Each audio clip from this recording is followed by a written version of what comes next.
Recently, a defendant was sentenced in San Diego for killing a seal pup by hitting it in the head with a rock. But often, animal cruelty cases can be tough to prove because the victims can't directly tell us what happened. You might not find out about an animal abuse case until a veterinarian reports it after a dog has passed away. So it's hard to determine when the injuries happen, which also make it very hard to determine what happened or how it happened or prove who did it. Animal Services Emergency, this is Robin. The County of San Diego Department of Animal Services is the investigating agency when it comes to animal cruelty cases.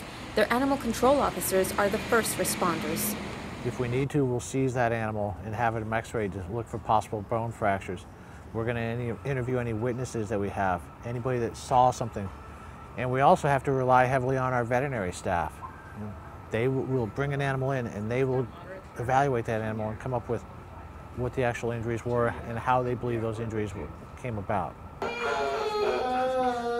Neglect and intentional abuse are the two types of animal cruelty cases most often referred to the DA's office. Easily the most abused animal in our county is a dog because we have more dogs than anything else in San Diego. But we see cats. We're seeing more and more horses as well.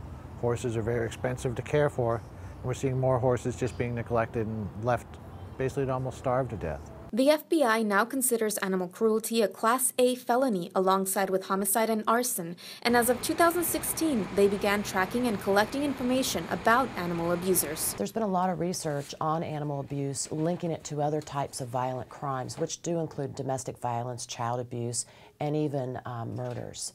So these types of acts of violence can lead and are linked to other types of violence. So it's very important to take these seriously. To report animal abuse or neglect, contact the County of San Diego Department of Animal Services or your local police department. A lot of it comes back to the community being our witnesses and being our eyes and standing up and saying this isn't right and something needs to be done.